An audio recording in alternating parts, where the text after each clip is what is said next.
Esta cançó és una crítica a tots aquells que ens volen llevar la nostra llengua i, per tant, la nostra cultura.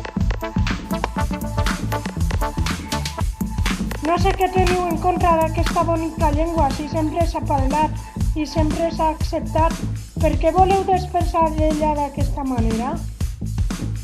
Encara no havia nascut i la meva família ja em parlava així. Per nosaltres sempre ha sigut part de la nostra identitat, dia i nit. El valencià mola, no sé per què voleu llevar-la de l'escola. Quin mal vos fa? Si de veritat hi ha crisi, que eliminen línies en castellà. De dir això fins ara, ningú capaç ha estat. Si quasi ningú la parla, senyor ministre, digui, per què en compte de voler borrar-la, no la promou més i fa que més gent vulgui escoltar-la? Tots els nens del País Valencià tenen dret a aprendre la seva llengua, que és part de la cultura que els pares li han volgut transmetre.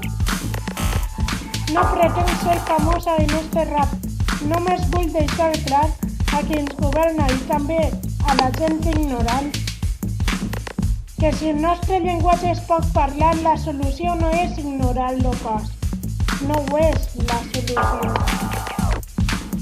A mi ningú em toca la meva identitat, ni m'ha de dir com m'he de comunicar. Ningú mosso d'esquadra té dret a denunciar a ningú, simplement perquè li parle de la millor forma que sap expressar. Si algun policia em planta cara per el valencià practicar, m'aguantaré, el que siga li pagaré, però després als juzgats li ho comentaré i com tindré raó a la gent tancaré. Dic jo que deu ser il·legal detenir a una persona pel simple fet de no parlar una llengua oficial.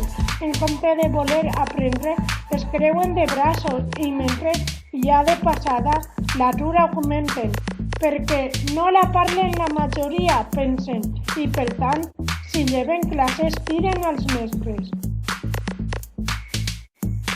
Però sabeu què? Que tot això està a les vostres mans.